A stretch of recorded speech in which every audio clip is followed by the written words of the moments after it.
السلام عليكم ورحمة الله وبركاته، أهلا بكم في حلقة جديدة من برنامج خالد. النهاردة هنتكلم عن موضوع مهم جدا ألا وهو النوم. ليه إحنا بننام؟ ليه بنضيع نص وقتنا في النوم؟ لو فضلت صاحي 3 أيام بس جسمك هيبدأ ينهار ومخك ممكن يخونك، بيخليك مش عارف تفرق بين الحقيقة والوهم. الحقيقة اللي محدش هيتوقعها، عمرك سألت نفسك ليه إحنا بننام؟ ليه جسمك بيوقف غصب عنك كل يوم؟ كأن جسمك فيه زرار أول ما تدوس عليه يفصل تماما وتنام. طب تخيل كده لو قررت يوم ما تنامش خالص، إيه اللي هيحصل ساعتها؟ أول ساعات هتحس إنك عادي، بس بعد 48 ساعة تركيزك يبدأ يضيع بعد كده ممكن تشوف حاجات مش موجودة أصلا وتحس إن الواقع نفسه بيتلخبط. تفتكر ليه؟ علشان المخ مش آلة، المخ عضو حي.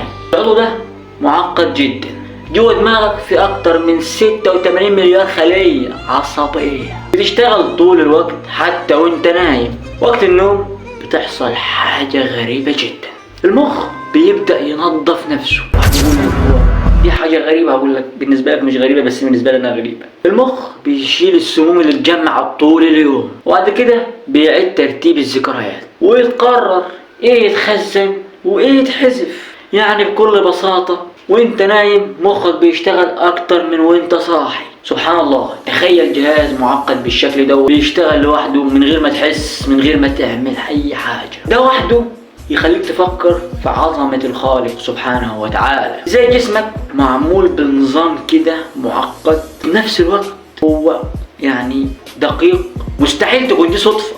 طب نرجع للنوم، ليه مهم للدرجة دي؟ بكل بساطة لأن النوم مش راحة، النوم حياة تاني. لو الإنسان فضل من غير نوم كفاية المناعة بتضعف، التركيز بيقل، المزاج بيتقلب بشكل غريب، الجسم يبقى أضعف في مقاومة الأمراض، وده في حالات شديدة من قلة النوم. ممكن يحصل اضطراب في التفكير وإرهاق شديد يخلي الشخص مش قادر يميز بين الواقع والحقيقة. في أمراض مرتبطة بالنوم زي انسومينيا، اضطرابات النوم، الإرهاق المزمن، ودي مش حاجة بسيطة، دي ممكن تأثر على حياتك كلها. طب سؤال بقى، ليه احنا بنحلم؟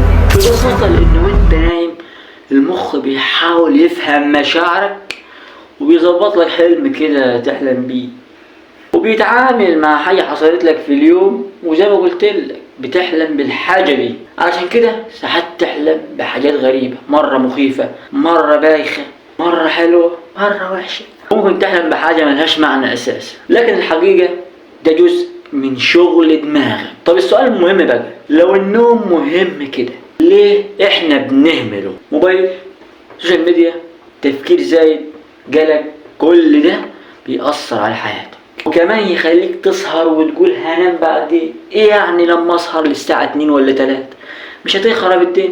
بس الحقيقة ان كل ساعة نوم بتسرقها انت كده بتسرق من صحتك مش من نومك. النوم مش رفاهية، النوم نظام ربنا عملهولك علشان تعرف تعيش صح. فكر فيها كده، انت ممكن تستغنى عن اي حاجة الا النوم، مستحيل تستغنى عنه. واحد يقول لي طب اشمعنى النوم يعني اللي ما اقدرش استغنى عنه؟ لان هو بكل بساطة اللي بيخلي جسمك وعقلك يكمل. فالسؤال بقى، هتفضل تستهين بيومك وما تنامش، ولا تبدأ تحترمه قبل ما جسمك يخونك، ولا تخلي جسمك يفرض عليك؟ اخيرا وليس اخيرا صديقي، خلصنا حلقة النهاردة. لو وصلت معايا لحد هنا اشترك في القناة عشان عايزين نوصل 10,000 وبعد كده 100,000، واشوفكم الفيديو الجاي. السلام عليكم.